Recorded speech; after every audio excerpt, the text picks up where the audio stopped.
Good afternoon, everyone. Bonjour, Annie, and welcome. We'll to our regular meeting of council. I'll start with the land acknowledgement. We acknowledge that we live, work, and gather on the traditional and unceded territory of the Algonquin people, specifically the Temiskaming First Nation. We recognize the presence of the Temiskaming First Nation in our community since time immemorial and honor their long history of welcoming many nations to this beautiful territory and uphold and uplift their voice and values. I'd like to call the meeting to order, please. Roll call. Good afternoon, Your Worship. All members of council are present with the exception of Conseillère Pelletier Living. Thank you. Thank you. Brings us to item 3, review of revisions or deletions to the agenda. Seeing none, takes us to item 4, approval of the agenda. I do have a resolution in front of me. Be it resolved that City Council approves the agenda as printed. Can I get a mover, please? Thanks, Councillor Graydon. Seconded by Councillor Whalen. Discussion? All in favor?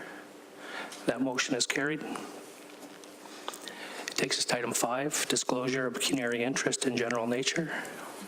Thank you, Mayor.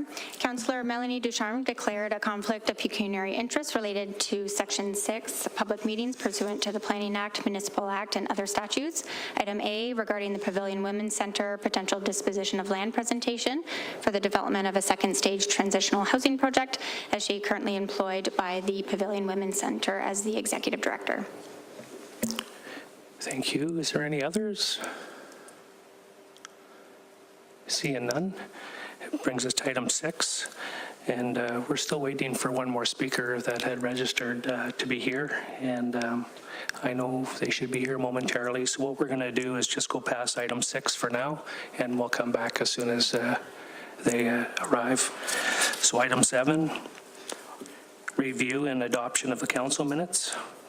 I do have a resolution in front of me. Be it resolved that City Council approves the minutes of the City of Temiskaming Shores meeting as printed. A, the regular council meeting minutes from December the 16th, 2025. Can I get a mover, please? Councillor Dawson, seconded by Councillor Wilson.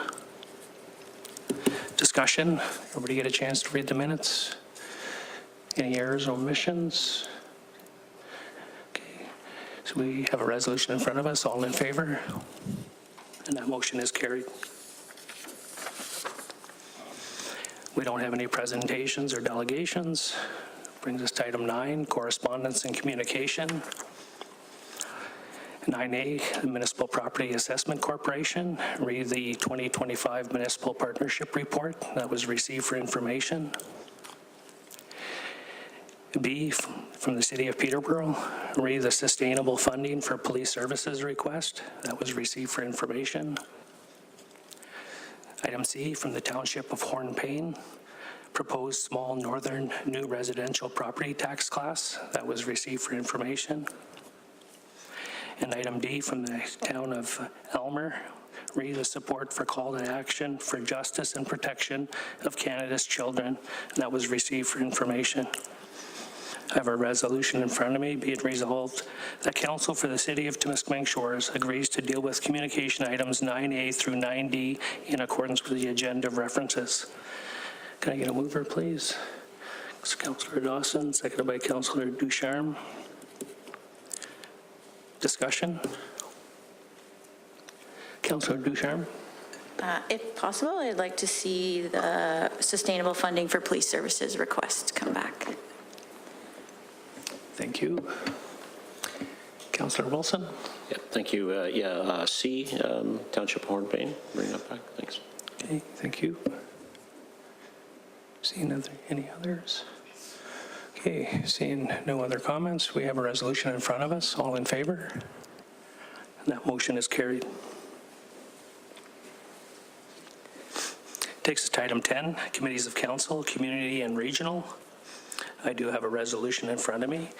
Be it resolved that the following minutes be accepted for information. A, the New Liskeard Business Improvement Area Board of Management meeting minutes from January the 12th, 2026. And B, the District of Temiskaming Social Services Administration Board meeting minutes from November the 19th, 2025. Can I get a mover, please? Thanks, Councillor Graydon. Seconded by Councillor Wayland. Discussion? All in favor? The motion is carried. This takes us to item 11, reports by members of council. Does anybody have anything to report tonight? Councillor Whalen? Yeah, the executive for the Temiskaming Municipal Association will be meeting tomorrow to formalize the agenda for next week's meeting. So there is a TME meeting next week. And for the benefit of, our fire chief has left, but my 2-year term on the Office of Fire Marshal's Public Fire Safety Council just ended. So we're aware. I won't be on that board anymore, but I can tell you that the City of Temiskaming Shores is well recognized on it. So, Thanks, Councillor Whalen. Any other comments? Updates? No? Seeing none. Takes us to item 12, notice of motions. Is there any notice of motions this evening? Seeing none. Takes us to item 13, new business. 13A from the Federation of Northern Ontario Municipalities. It's a resolution of support for nation-building improvements to Highway 11 and 17. And this item was discussed at the December 16th meeting, and we decided to bring it back. I have a resolution in front of me. Whereas Canada's east-west trade and national mobility rely on the Trans-Canada Highway System, including Highways 17 and 11 across northern and eastern Ontario, which carry significant freight volumes but remain predominantly two-lane corridors.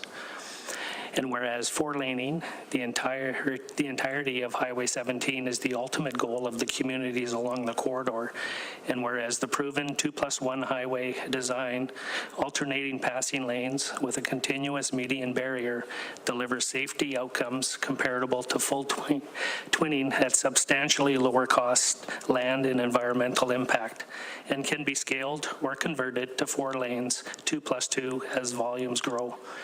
And whereas the Government of Ontario has announced a 2+1 pilot between North Bay and Temiskaming and a further extension toward Cochrane, creating a near-term implementation pathway.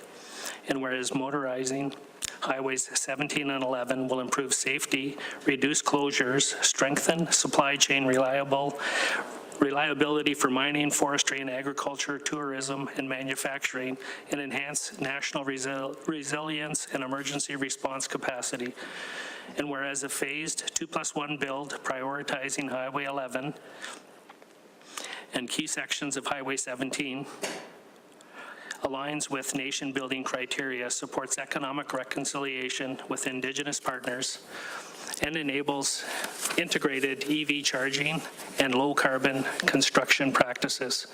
And whereas analysis summarized by the Federation of Northern Ontario Municipalities demonstrates high freight demand on those routes and strong safety economic rationale for a 2+1 program, therefore be it resolved that Council of the City of Temiskaming Shores formally endorses the adoption and phased implementation of a 2+1 highway program on Highway 17 and 11 as a nation-building project, and that the Government of Canada be urged to designate this initiative as a project of national interest under the Building Canada Act, and to partner with Ontario to co-fund and accelerate planning, design, procurement, and construction. And that the Government of Ontario be urged to expand the announced pilot to a corridor-wide program, sequencing works as follows, subject to readiness and safety benefit. And that the Government of Ontario prioritize these projects into the Ministry of Transportation Major Projects Division, and that both governments ensure early, ongoing, and capacity-supported engagement with affected Indigenous nations with opportunities for Indigenous training, contracting, and equity participation. And that the program incorporate corridor-wide safety features, barrier-separated 2+1 crossing sections, controlled passing frequency, wildlife considerations, resilience measures, closure, mitigation, climate adaptation, and clean growth elements, EV charging readiness, recycled aggregates, lower carbon materials. And that this resolution be sent to the Prime Minister of Canada, the Premier of Ontario, the Minister of Transport, the Ministry of Infrastructure, the Ontario Minister of Transportation, local MPs and MPPs, Federation of Northern Ontario Municipalities, Northwestern Ontario Municipal Association, Association of Municipalities of Ontario, Federation of Canadian Municipalities, Rural Ontario Municipal Association, Eastern Ontario Wardens Caucus for support, and the County of Renfrew for information. Can I get a mover for that? Thanks, Councillor Whalen, seconded by Councillor Graydon, and thanks for not asking me to repeat that as well. Does anybody have any questions, comments? Councillor Whalen. Yeah, thank you, Mayor. That's my apologies for the length of this resolution. It'll be the last one I ever write. It's part of our continued push for a safer Highway 11 corridor, more especially 11 and 17, but Councillor Wilson and I have both joined a smaller committee working with our Member of Parliament, and Phenom and Noma, our Northwestern Ontario municipal sister, have both been to Ottawa speaking with all of the relevant MPs, and we have extremely strong support from the federal government for the twinning and 2+1 of Highway 11. I've written 2 letters to the Prime Minister on this issue, and I've received written replies. What we're going to attempt to do now is to get the Prime Minister to verbally announce through the media their federal support for this. The only hiccup in this whole plan right now seems to be with the provincial government, so we think it's time for a little bit of arm twisting. If the federal government is willing to come on board with 50-cent dollars, then there's no reason the province shouldn't be on board, so thank you. Thanks, Councillor Whalen. Any other comments? Councillor Wilson? Yeah, thanks, Mayor. And just to add to Councillor Whalen's comments, you know, we've received a tremendous amount of support.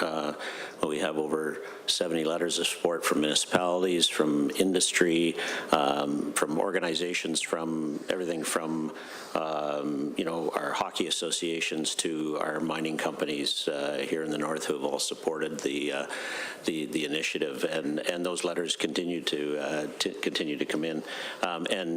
We were just at the Rural Ontario Municipal Association meeting this week, and it was certainly a topic of a significant topic of discussion throughout the conference. So I just wanted to provide that update as well. So yeah, we keep plugging away. Thanks, Councillor Wilson. Any other comments? And the only comment I'll make is just from a safety perspective.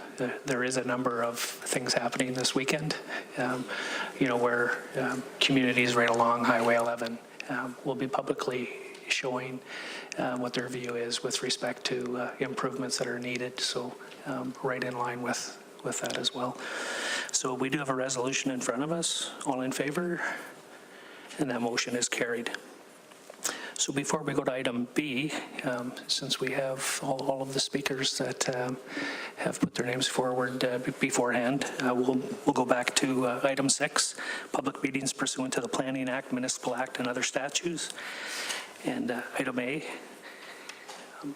And at this time, I just want to remind Councillor Ducharme has disclosed a pecuniary interest. Thank you. So item A, the potential disposition of land. The applicant is the Pavilion Women's Centre. The property is part of Buck Concession 3, Part Lot 13, Parcel 12940 SST, approximately 0.89 acres. The purpose is development for a second stage transitional housing project. And the purpose of this public meeting is to present to council and to the public details related to proposed disposition of land being a portion of vacant land on Meridian Avenue. The meeting also allows the public to provide comments on the proposed disposition prior to council making a decision. I now declare this to be an open public meeting and request the clerk, Logan Belanger, to outline the details of the proposed disposition. Logan, it's all yours. Thank you, Mayor and members of council. For a background and property overview, for over 40 years, the Pavilion Women's Centre has supported women and children experiencing violence in the district of Temiskaming through emergency shelter and wraparound services. The purpose of the application is in response to a need for safe and supportive housing. The Centre plans to develop a second stage transitional housing project to include 10 transitional units and to relocate their existing 11 emergency shelter beds into a purpose-built facility with shared programming and amenity space. For additional information, on December 17, 2024, representatives from the Pavilion delivered a presentation to Council outlining a case study for second stage transitional housing, a form of supportive housing intended for survivors of domestic violence. The transitional housing typically provides apartment-style accommodation ranging from 6 months to 2 years. At that time, the Pavilion was exploring potential land opportunities that offered access to transit services, a walkable neighborhood, and adequate outdoor amenity space. The presentation concluded with a request for council support of the project in consideration of potential land donation options. Following this review, the Pavilion approached the city in the last quarter of 2025 with a preferred site and submitted a formal letter to council at the November 18, 2025 meeting. The letter requested council's consideration of the donation of vacant land on Meridian Avenue to support the project, noting that the site met key prerequisites, including proximity to healthcare facilities, transit, and other essential services. As the mayor mentioned, the location is on Meridian Avenue. Approximate size is 0.89 acres. The preliminary legal description or lot description is part of Buck Concession 3, Part Lot 13, Parcel 12940 SST, and the final legal description would be confirmed through a reference plan. The image above illustrates the location of the full parcel and its complete size of 6.49 acres. The Catholic Cemetery is situated to the south, open space to the east, and a medical center lies to the north. It also shows the shape of the medical building, which we reference later in the presentation. This image illustrates the approximate development area of the preliminary lot configuration on the subject parcel. The outline indicates that the southeast corner of the lot is angled, as recommended by staff, to maintain clearance from the city's stormwater pipe, which is shown in the next slide. Additionally, the northern property line extends into the existing medical center parking lot to accommodate the space required for the proposed development. This image identifies the location of the city's storm drain. Staff recommended the proponents design and construct their works to maintain separation from the existing infrastructure rather than pursuing an easement. Staff's preference is to retain municipal ownership of these lands to ensure unimpeded access for future operation and maintenance activities. Should an easement agreement be considered, it would need to clearly stipulate that no structures were to be constructed over the existing infrastructure. This image depicts the exterior lot layout and the parking lot, or the parking for the proposed lot configuration. Based on preliminary review of the lot area, lot coverage, setbacks would all comply with the requirements of the zoning bylaw. For an overview of the subject property, the zoning is R3, which is a medium density residential, and a home for special care is a permitted use. Parking requirements are 1 space per 2 beds, plus 1 space per resident employee, and a minimum of 3 accessible spaces. For setbacks, the rear yard is 6 meters, and for the side yard, it's up to 3 meters.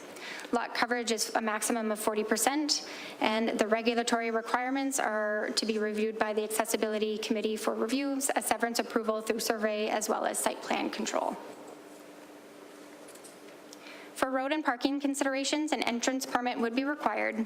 A transit stop is available at the medical center, and Meridian Avenue is maintained year-round. For the parking overview, the proposed lot extends into the existing medical center parking area. City staff have reviewed the parking to ensure both the Pavilion Women's Center and the medical center can be accommodated. For medical center parking, a total of 44 standard spaces and 4 accessible spaces can be accommodated, subject to some improvements to the parking area to support the proposed development. This would exceed the 36 parking spaces, which includes 3 accessible spaces, which are required by the zoning bylaw. Parking for the Pavilion Women's Center will be provided separately as part of the site plan process, and the parking areas would certainly not be shared between the 2 facilities. In accordance with the disposition of land bylaw number 2015-160, section 3 outlines the disposal methods. If approved, a direct disposition to the applicant would be recommended by staff. Section 6 related to the public meeting notices. Notices were published via the city bulletin, website, and social media at least 7 days in advance of the meeting. And along with the required legislative notices, notices were also emailed to utility companies, mailed to nearby property owners on Meridian Avenue from Morset Drive to Algonquin Drive, as well as emailed to the leaseholder physicians of the Hillbury Family Health Team and the leaseholder at the Hillbury Dental to support the public engagement process. Section 9, which is the application of exemptions. Council has the option to dispose of land at less than market value, as is the request in this case for the donation of lands. And council may also waive other costs, such as legal survey planning fees, if it's in the best interests of the city, including land for charitable or altruistic reasons, such as affordable housing intensification and job creation. Comments that were received as the date that the application or this was published, which was January 16th at 3:30. No comments were received, or no comments or concerns were received from staff. With respect to external utility companies, they were emailed to Hydro, Enbridge, Bell, East Link, and Telebec. No concerns have been received. For public comment summary, to date, we have noted that concerns from the proposed development may impact surrounding property values, including potential obstruction of lake views, construction or consideration of the municipality's financial responsibility to taxpayers to dispose of the property at the highest possible sale price and to maximize long-term property revenue. Suggestions that alternative locations or vacant buildings within the community may be better suited for investment or remediation. Concerns regarding parking to support the proposed development, and concerns that the development may limit future expansion opportunities at the medical center. For additional context related to the medical center addition, in 2024, the city engaged an engineer to develop a report to explore feasibility of an expansion of the building to create additional leasable space for healthcare tenants. 3 expansion options were reviewed at that time, being to the east, the southwest, and the southeast. Of these, the east wing expansion was the preferred option, as it would be least disruptive to ongoing operations and allows for usable lower level space and was most cost effective. The southeast and southwest options were more expensive and had greater impacts to existing interior spaces as well as roof structure. However, any southern expansion would not be expected to extend beyond this existing south wall, as it would be primarily square off the cross-shaped building. It is anticipated that the land in this area would be sufficient to accommodate both uses, including the proposed building expansion at the medical center and the proposed women's Pavilion Center. Additionally, the site is extensive at the rear of the property, allowing parking to be extended eastward if required. For the next steps, an administrative report to outline the request, to summarize public feedback, and to seek direction related to the donation and transfer of the land. And if approved, a survey would be ordered to define the property boundaries as well as to create a legal description for the land, adoption of a purchase and sale agreement bylaw, and upgrades to the medical center parking lot. Thank you. Thanks for your presentation, Logan. Also, I believe you received some emails as well. Did you want to read those? Thank you. So 3 submissions were received from residents. They'll be read in order of receipt, and the exact addresses also have been redacted for privacy reasons. For the first submission, it reads, at 6 years old, I reached out for my mom's hand as we walked through the doors of the shelter. The place was amazing, clean, warm, great food, and everyone was friendly and welcoming. It didn't feel like a shelter. I didn't feel like a charity case. We struggled. We were treated with dignity, and we eventually got back on our feet. I'd like to praise the city for recognizing the importance of this service in our community. Should this project proceed, I will lose the view of Lake Temiskaming. It will negatively impact my property value, which will cause me to experience an adverse effect. While I would benefit should this project not proceed, the reasons I am objecting are not personally self-serving. This Meridian is a prime piece of real estate. Donating it to anyone for the purpose costs the taxpayer the opportunity to profit from a sale to the highest bidder. This parcel should not be disposed of unless it is truly surplus, in which case council has the financial responsibility to taxpayers to dispose of the property for the highest sale price possible, but also the highest return possible. A developer, a commercial entity, etc., may undergo a project that will generate ongoing and infinite property tax revenue. Further, this is an open and undeveloped green space. Our area has many abandoned and neglected publicly owned buildings and properties. Investing in remediation and redevelopment into a shelter facility is a two birds, one stone approach to seeing the pavilion's proposed project reach completion without sacrificing prime real estate, municipal real estate. I'm not opposed to the concept of this project. I simply think the site selection is not in the best interest of taxpayers. I know firsthand that every day another 6-year-old boy is strong and brave for his mom and is grateful for the shelter they have found. Thank you for your consideration. For the second submission. Hello, I'm writing in regards to the building at Women's Shelter at the above address. On a personal note, the building would block a large portion of our view of beautiful Lake Temiskaming and would have a negative effect on the selling potential of our house and property. We enjoy the quiet neighborhood we live in. We are much in favor of a women's shelter. It is tremendously important. At that address, though, there is no quick access to the police or the hospital, which we believe could be life-saving in certain situations. Perhaps there is a better suited location in New Liskeard, closer to police or hospital. The empty space on Lakeshore, where the public school was at one time, may be more suitable. Regards. And for the third and final email, I'm a resident of Hellebury, and I'm writing to express my opposition to the transfer of a portion of vacant municipal land located on Meridian Avenue, and provides legal description for the development of a second stage transitional housing project. I wish to express that I feel that this transfer and the development of the housing project are not a good idea and should not be pursued, because the transfer and development will result in the loss of parking area for the medical center building. This parking lot regularly fills with vehicles, and any change to its location, area, or uses will result in a loss of access to the medical facilities. The location that is currently under consideration is a green field and provides habitat and recreational space, and there are other locations in the city of Temiskaming Shores, examples at the site of the former mall at Rourke Avenue in Hellebury, at the site of the former Sacred Heart School on Lakeshore Road in New Liskeard, and the site of the former Catholic School in New Liskeard, at the site of the former Community Living Facility on Georgina Avenue in Hellebury, that have a building footprint and public works facilities. I do not have confidence in the effectiveness and viability of this project, as an initial step should be to provide a thorough description of the programs, services, and supports for future residents in the housing project, with information on funding, including long-term, and details on the oversight that will be established and maintained. Thank you. Thank you. And now we will proceed with the registered speakers in order of when the request was received, not by age. Sorry, Mr. McCarty. So we'll start with Chantal Charbonneau and Sabrina Reed on behalf of the Pavilion Women's Center.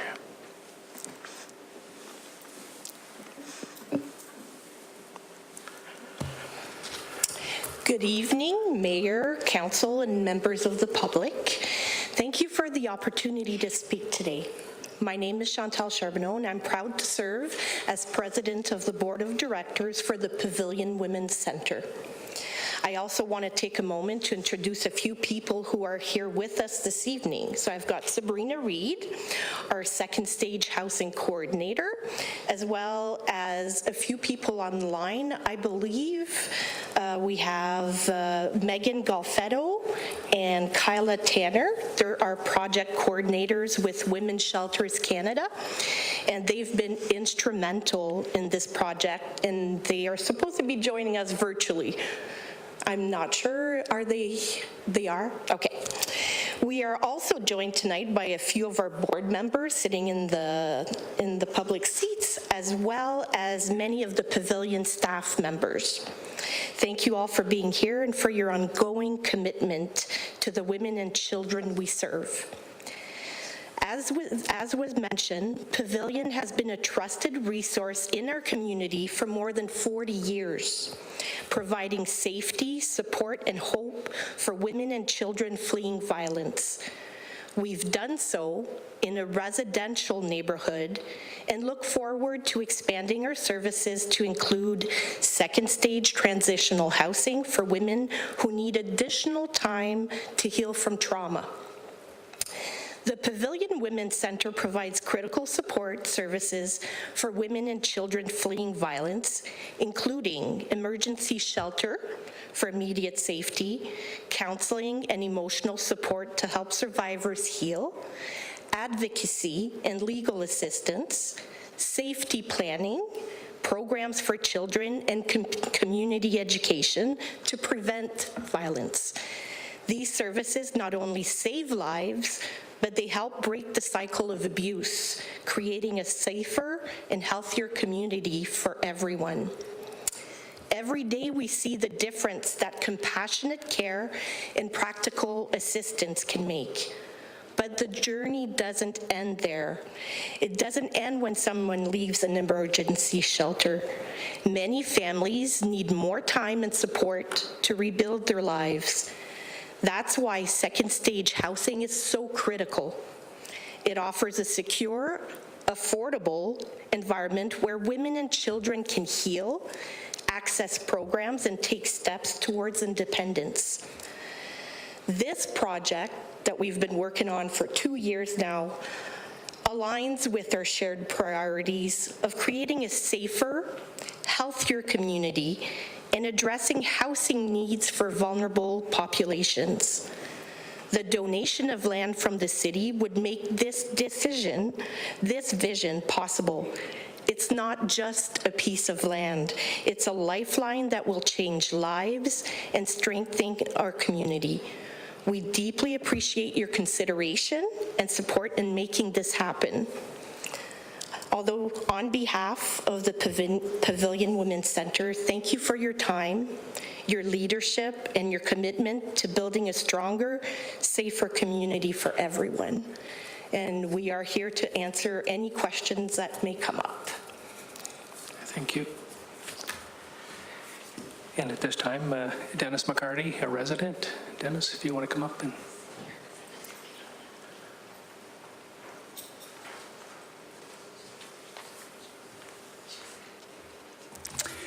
Thank you. I'm Dennis McCarty. I live at 14 Meridian Avenue, which is just sort of kitty corner to the property that's being discussed by the pavilion.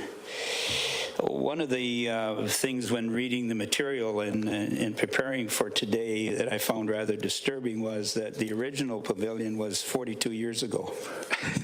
The disturbing thing about that was that I was on council then and I was 40 years old. So I'm almost as old as Dan. Not that Dan, but this Dan. However, originally back then, I was originally opposed to the ministry proposal to locate the pavilion in Halebury.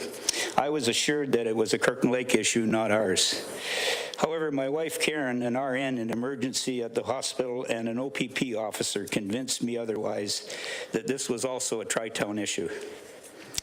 Our council, we had heard that housing values in the area would drop, also that there would be violence in the area as a result of the pavilion being located where it is now. None of these took place. It was more of a not my backyard scenario that was being raised. And after several meetings, our council gave approval for the pavilion to proceed. In my opinion, it was one of the best and smartest decisions we had ever made. And it's been providing service for 42 years, absolutely amazing, and congratulations to the pavilion for what they do. With regard to the pavilion's current proposal, I have the following comments. Donation of land. I guess my concern is that others may have worthwhile projects for for this property if they were aware that the property was going to be donated by the city, and should notice not be given so that people have an option to put in other proposals for this property if it's going to be donated.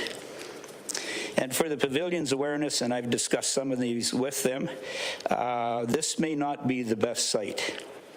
There's at least 2 gullies that I'm aware of, and maybe more, that run through this property that have been filled over the years with any kind of fill that was available. Your proposal to build a 2-story building on that lot, the cost of your foundation will be very, very expensive. And I also take a look at, there's going to be empty buildings in the city. Extended care will be available within a few years. It's probably not 100% of what you want, but it should meet some of your needs at a lot less cost, and perhaps a more affordable solution. At least it's an operation to review. The last concern that I have is with DSAP and their potential involvement. Now, my comments may not be politically correct, but at my age, I don't really care. Suffice to say, I am not a fan of DSAB. I'm sure that in some areas, DSAB does some pretty good things, but when it comes to housing, they are pathetic. And if you think otherwise, go visit some of our seniors in some of the housing companies that we have that DSAP is now involved with, and many of them are afraid to even leave their apartments because of some of the undesirable people that are in those places. So in closing, I want assurance that DSAB has no involvement with the operation in any form with the Pavilion Women's Center transition housing. And if I get that assurance, I will support this proposal to its utmost before council by the Pavilion Women's Association. Thank you very much. Thank you for your comments. At this time, I'd ask Deb Murray to come forward. Also a resident. Deb?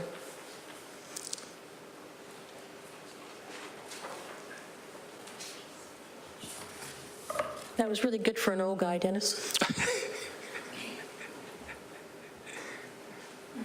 He can't hear you. He turned away on purpose, I know. Thank you very much for the opportunity to speak, and thanks very much for what you do. And thanks very much to the Pavilion for what they do. Meridian and Arnold Drive has been my neighborhood for 22 years now. I love my little home that has an extra half lot at the back for gardening. That was the wisdom of Smitty when he split those lots. It's been said already that the Pavilion's Women's Center has a 40-plus year history in our community. And I thank you for your dedicated work and this forward planning. As such, for 40-plus years, it's part of the community. And I believe that there's no question that they should be welcomed here in our neighborhood. The city has a role to create affordable housing, economic development, and jobs. I trust that due diligence has been given by the Pavilion and probably extensively further by the city staff to find all possible and best locations. But from some of the things I've heard is some of the buildings that do exist have been vacated for reasons as that people, they're just not suitable. And I think in some cases what I've heard is that some of these facilities are too big and they're just outdated, just not reasonable, but that's for someone else to judge. Building this purposeful facility with emergency shelter and apartment units follows similar progress across our country. Meridian Avenue is a residential neighborhood with several services along its path. There's the bus shelter, medical center, community home support down the street, early on child and family center, Best Start, up the road. Plus there's a Francophone school within walking distance for such families that might live there.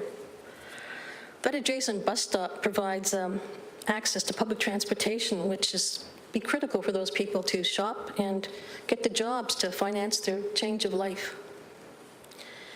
Economic growth and social growth go hand in hand. In order for them to emerge, you can't have one without the other. There's a critical shortage for housing for families. The apartments will keep those families together as they transition from the emergency beds to full independent living. Our community is measured by how we serve citizens in their hardest times. and I sincerely urge your support of this project on Meridian Avenue. Thanks for your comments. And at this time, I would ask Dr. Hilary Lawson, on behalf of the Halebury Family Health Team, to come forward. And Deb, I'm not sure if you're joining in, but you're more than welcome to as well. Okay. I didn't know if Dr. Lawson needed a bodyguard or not, so I was just, yeah. She's leaving me on my own. I'll do my best, Deb. Many thanks to you, Mayor, and to you, councillors, and to members of the public and the pavilion for letting me speak today. As you said, I'm Dr. Hilary Lawson, and I'm here with Deb. We are representing the Halebury Medical Center and the Halebury Family Health Team. So first and foremost, we would like to say that wholeheartedly we are in support of the pavilion's request for the donation of land, and we would celebrate the city's consideration of making a donation such as this to an organization who has done as much as the pavilion has done so far in our community.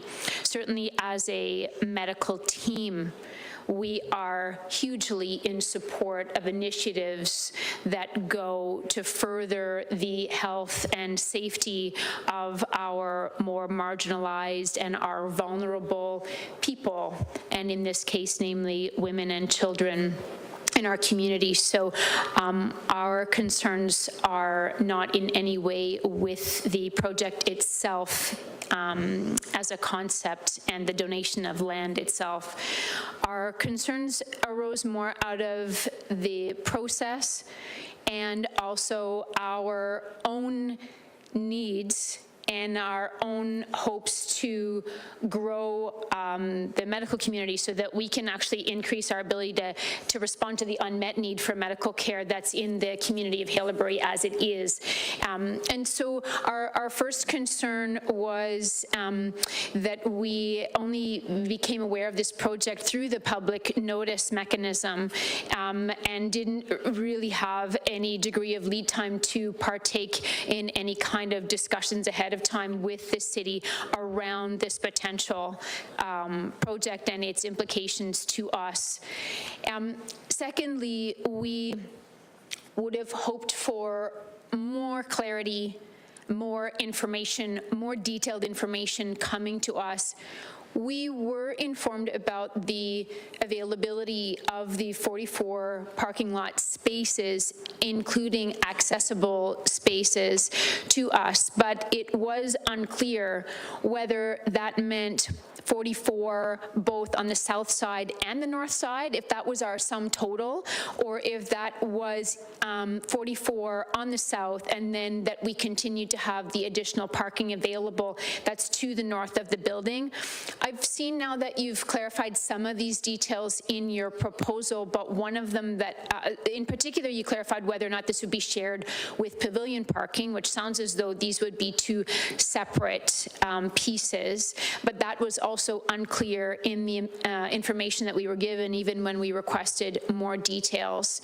I think we'd also like to know the implications of seasonal impact on the parking spaces, because right now we do lose some of our parking in the winter months due to snow clearing. So we are still unclear about whether that's going to vary in the winter or not. So more detail as to the depth and breadth of the parking restrictions would actually be really appreciated. And then finally, as I mentioned earlier, we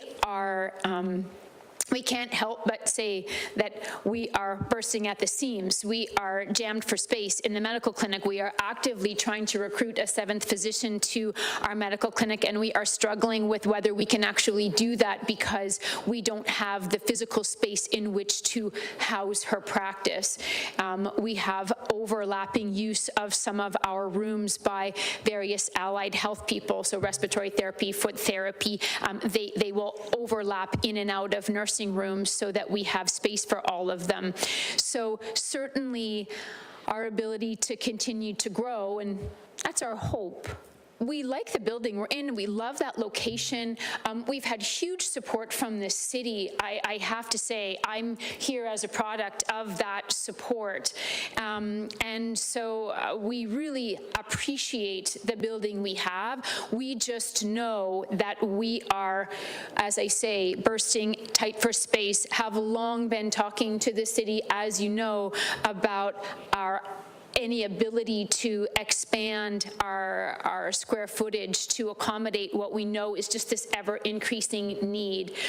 And so our hope would be that the project moves forward, but with that consideration in mind, that we are not limiting the expansion possibilities of the clinic.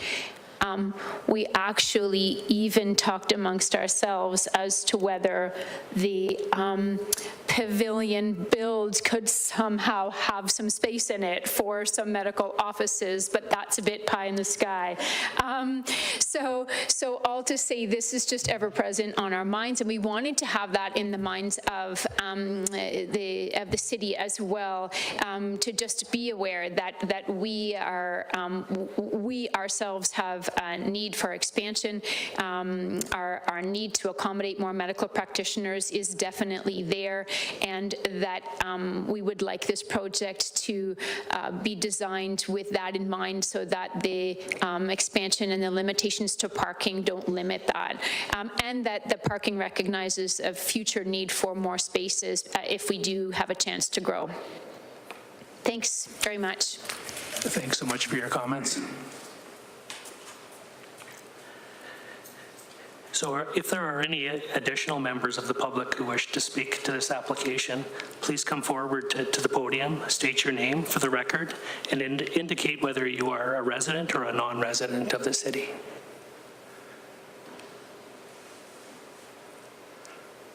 Seeing none, are there any members of council who wish to speak to this matter?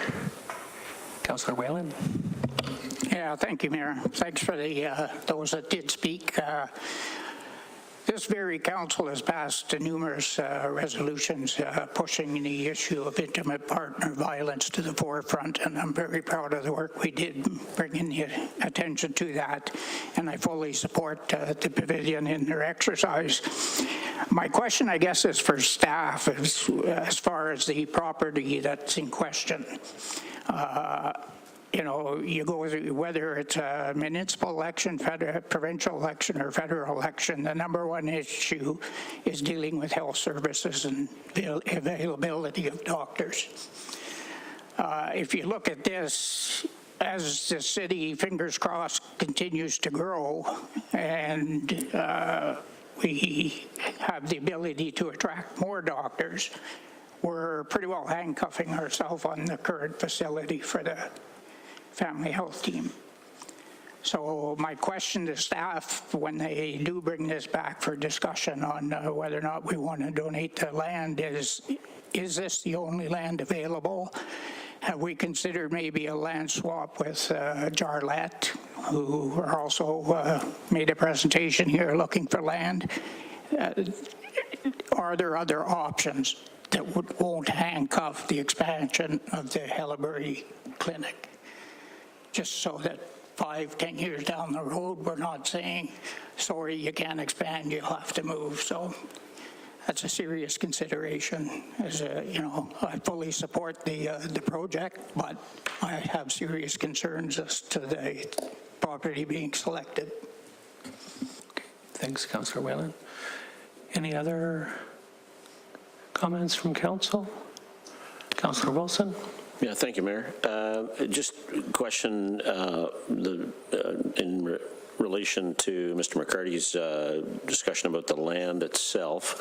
Are there any, from a staff perspective, are there any issues associated with the actual building? I understand the storm sewer situation, but just the building itself, is there any consideration around that? Is that?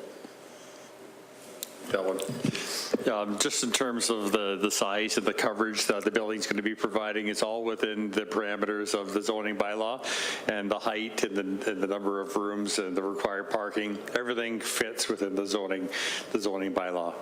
Right, and so have we had soil, like, I'm just thinking from the soil perspective of, again, I don't know what the soil's like there, but just wondering whether that's something that has been considered at this point. Yeah, not at this time. Without a geotechnical assessment to actually assess the soils, we wouldn't know the actual composition of the soils until that's a study or a test pit or something was conducted. But at this time, none of that work has occurred. Right. And do we have any history on the property, as Mr. McCarty said, of what's been dumped and I guess we probably don't have any records on it, I'm assuming, but. Yeah, I don't have any records of that, Councillor. Okay. And also, we have the two locations, the rest of the property. What is the appropriateness of everything further east in that? So we have the two maps. With the Buck Concession 3, and then we have the 38, the two key maps that we have there, the complete parcel and the subject lands.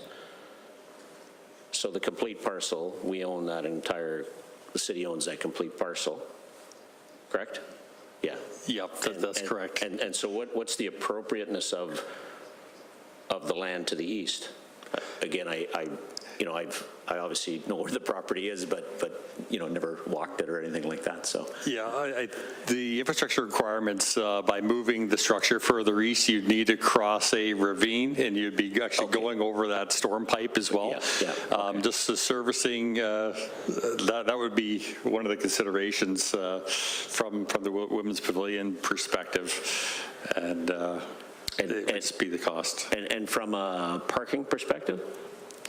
From a parking perspective, there would be lots of space once you did cross that ravine and kind of got into that more open space to the eastern extent. So there'd be some significant cost to create parking even because of the ravine? Yes, likely. Yeah, okay. And to Dr. Lawson's point, the point where you mentioned having facilities, medical facilities within a facility, has that been a discussion between? No. Okay. This is the first time these guys would have heard. Okay. Because halfway through your presentation, that crossed my mind. Yeah, and so I don't know what the possibility is around that. But to Councillor Whalen's point, that's the future development of the community and our the constant issue of attracting doctors and that type of thing is obviously very important to us as well. So that's that's a very important point. And the center, when Logan was discussing the possible expansion of the medical center, has there been any discussion or preliminary plans around the expansion of that and what that might look like? So there was discussion and an analysis done back in 2024. Right. And that's when I believe these various proposals were put forward. Yeah, okay. And at that time, they were considered cost prohibitive at the time. And so it has simply been sort of sitting since that time. Nothing further has been done. Right, okay. Okay, no, that's good for now. Thanks. Great. And just maybe to touch on the point, like there's a number of items that were brought up today. It's not to say we have the answers today, but in the future report, those comments will be taken into consideration and addressed in a report that comes back to council, okay? So I'm not trying to ignore the comments that were made here tonight. I think we need to digest the comments and make sure we take the time to follow up, on those pieces. And it's just a little bit around, for sure, we had some discussions. I think when we talked about expansions to that facility, it was very short term, right? We were looking at, maybe one doctor or maybe a couple of other additions. And I think through this process, we need to take a look at, if population does grow and we start to see more residents, what does that look like?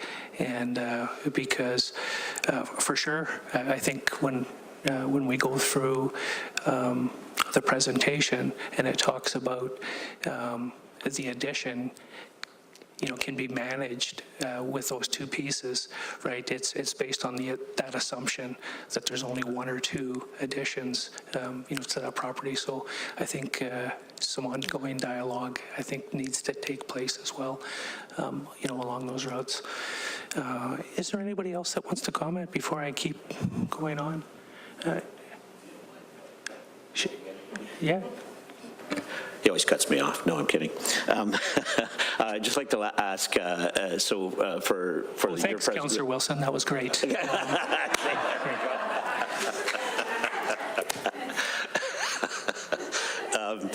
To the pavilion presentation,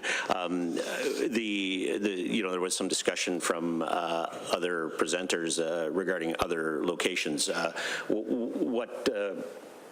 Obviously, this is the choice that you've chosen. Were there other sites that were close? Let's put it that way. Be an interesting comment there. Yeah. Thanks. All right, so the pavilion did actually entertain several sites. Even actually, we looked at our own location that we have now to see if it was possible to build on that. And the architect did work with us on different proposals, one of which is our original site. After looking at different sites, besides the medical center on Meridian, we've decided that it is the most suitable option that will meet the needs of women and children. It's because of, like Logan said, it's proximity to essential services and all that. None of the alternative locations that we looked at met the project's requirements, either due to size, layout, zoning, environmental constraints, or renovation costs. And as a charity, using public funds, the Pavilion Women's Center must make the fiscally responsible decisions, renovating unsuitable buildings or adapting undersized sites would significantly increase costs and reduce the number of families served. This site is one of the few locations that we've looked at that can accommodate the full scope of the project and can meet the needs. Building on this site ensures the project can move forward. I'm trying to look through here.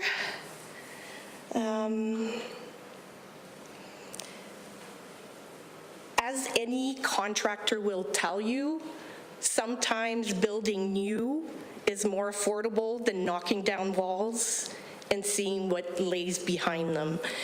And none of the locations we looked at would be the right decision for us. Okay. Thank you. Thanks. Yep. And Sandy, our CAO, is online. Sandy, go ahead. Thank you, Mayor LaFerriere.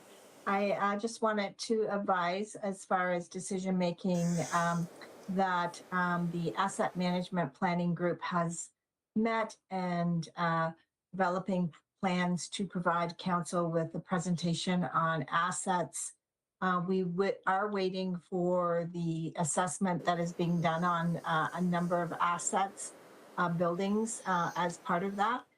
And we expect to bring that presentation to council in April. Okay, thanks, Sandy, for that. Any other, Councillor Graydon? Thanks, Mayor. I wanted to say how much I appreciated everybody that showed up and all of the speakers. I took lots of notes and wrote who was speaking and spoke well, very well. It's heartening to see so many people come out and have a good discussion. It's, everybody was very respectful, a lot of really good information. So I just wanted to say thank you all. I appreciate also the strong sentiment that came through clearly with everybody that spoke, that the importance of the city caring for its most vulnerable members. So thank you all. I appreciate that. Thanks, Councillor Graydon. Any other comments? No. I just want to make one comment, and that's with regards to the donation of land from the city's perspective. And when I look at whether you sell the property and you receive monetary valuation for it, or whether you donate it and receive the services that are being provided to the community that are needed and have been needed for a long time. And you can't underestimate the impact that has on the residents in our community. So just my thought on that. So if there isn't any other comments, I now declare this public meeting closed. Council will give due consideration to the application and all comments received. An administrative report will be brought forward for Council's consideration at a future Committee of the Whole meeting. So thanks everybody for coming out. I really appreciate it. You're more than welcome to stay for the exciting rest of our meeting tonight. But if you choose not to, thanks again for coming out. We really appreciate it. Yeah.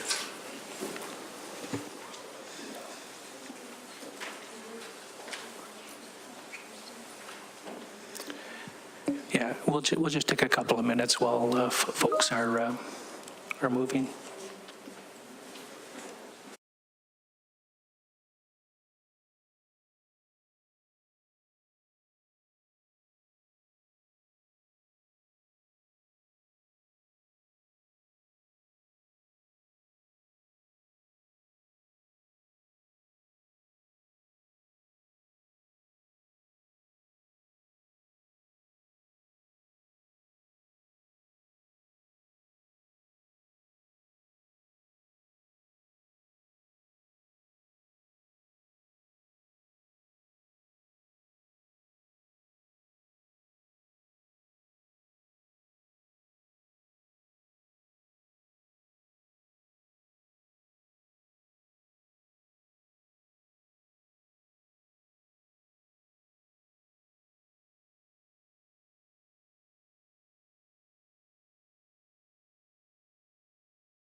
Back to the meeting.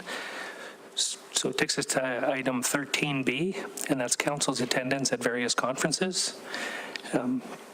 I do have a resolution in front of me, and I do know that everybody had their packages. I hope you've had an opportunity to take a look at some of the conferences that are coming that might meet your schedule in attending. We'll go through the motions, and if we're not prepared to finalize that tonight, we can definitely revisit it as we go forward. Just with the time constraints around making sure that the hotel rooms are booked and we get the most effective pricing. I think it's critical that the sooner we know, the better we can plan and be prepared. So I'll start with the Association of Municipalities of Ontario Conference. And I do have a resolution in front of me. Be it resolved that Council for the City of Temiskaming Shores approves the attendance of a councillor. So if there's anybody interested in and available, do we have anybody at this time? I can add their name. I will be attending that one for purpose of quorum. My expenses will be covered, though, not other than the city. Okay, thank you. And not seeing anybody else now? Available if nobody else is. Okay, and Councillor Dawson said he would be interested in attending, so I do have a motion. Be it resolved, the Council for the City of Temiskaming Shores approves the attendance of Councillor Dawson and Mayor LaFerriere at the annual Association of Municipalities of Ontario Conference scheduled for August the 16th to the 19th, 2026 in the City of Ottawa, and that Council acknowledges that Councillor Wilson and Wayland will be attending the AMO conference as a member of the Roma Board and Phenom, and further be it resolved that the expenses incurred in attending the said conference be covered in accordance with the municipal business travel and expense policy. Can I get a mover, please? Thanks. Councillor Whalen, seconded by Councillor Graydon. Discussion? All in favor? That motion is carried. It takes us to item 2, the Federation of Northern Ontario Municipalities, the Phenom Conference. And I do have a resolution in front of me. Be it resolved that Council for the City of Temiskaming Shores approves the attendance of Councillor. And is there anybody available? Councillor Whalen, you're attending on behalf of Again, Phenom? it'll be a shared expense between Phenom and the city. And I'm not biased, but that is one of the best conferences, so. Okay. Okay. Councillor Wilson? Okay, so be it resolved, the Council for the City of Temiskaming Shores approves the attendance of Councillor Wilson and Mayor LaFerriere to the Federation of Northern Ontario Municipalities Conference scheduled for May the 11th to the 13th, 2026 in Timmins. And further be it resolved that the expenses incurred in attending the said conference be covered in accordance with the municipal business travel and expense policy. Oh, sorry, and we also have Councillor Whalen attending with shared expenses with Phenom. Okay, can I get a mover? And so Councillor Ducharme and Councillor Wilson, thank you. Discussion? All in favor? And that motion is carried. And then we have Ontario Good Roads Association Conference. I do have a resolution. Be it resolved, the Council for the City of Temiskaming Shores approves the attendance of, and is there a councillor that's available to attend Good Roads? I'll actually be going anyway, and there'll be no requirement for expenses. Yeah. Okay, so we don't need to put a councillor in there okay, from my perspective. Now, I know Councillor Pelche-Leving isn't here as well, and she hasn't had an opportunity to input. And I know staff normally attend as well, so maybe we'll leave this one vacant for now. Yeah. And then if there's an interest, we'll follow up at a future meeting. And then item 4, the Prospectors and Developers Association of Canada Conference. I do have a resolution in front of me. Be it resolved, the Council for the City of Temiskaming Shores approves the attendance of Councillor. And is there anybody available to attend the PDAC conference? Seeing none. I also know Councillor Dawson. Yeah, I know Councillor Dawson had shown an interest, so we'll put Councillor Dawson down. And Mayor LaFerriere to the Prospectors and Developers Association of Canada Convention scheduled for March 1st to the 4th, 2026 in Toronto. And further be it resolved that the expenses incurred in attending the said conference be covered in accordance with the municipal business travel and expense policy. And can I get a mover? Councillor Whalen. Seconded by Councillor Graydon. Discussion? All in favor? And that motion is carried. Takes us to item 14, bylaws. I do have a resolution in front of me. Be it resolved that A, bylaw number 2026-001, being a bylaw to provide for an interim tax levy for the payment of taxes and to establish penalty and interest charges. Bylaw number 2026-002, being a bylaw to enter into an agreement with Tri-Town Welding, Inc. for the refurbishment of 2 flocculation tanks at the Halebury Water Treatment Plant. Bylaw number 2026-003, being a bylaw to authorize the execution of the Ontario Fire Protection Grant Transfer Payment Agreement between His Majesty the King and Right of Ontario as represented by the Solicitor General. Bylaw number 2026-004, being a bylaw to repeal bylaw number 2010-147 as amended to authorize the entering into a cost-sharing agreement with the owners of 740 Lakeshore Road for the construction of a driveway as part of the Stato Road construction project on Lakeshore Road South. Bylaw number 2026-005, being a bylaw to appoint Ben Kroll, Director of Community Development, Secretary of the Committee of Adjustment. Bylaw number 2026-006, being a bylaw for the appointment of members to the Property Standards Committee. Bylaw number 2026-007, being a bylaw to amend the City of Temiskaming Shores procedural bylaw number 2023-022 to govern the proceedings of council, its committees, quorum, and the calling of meetings. Bylaw number 2026-008, being a bylaw to enter into an agreement under the Northern Ontario Development Program Community Investment Initiative for Northern Ontario with the Minister of Industry, who presides over the Federal Economic Development Agency for Northern Ontario, project number 900083.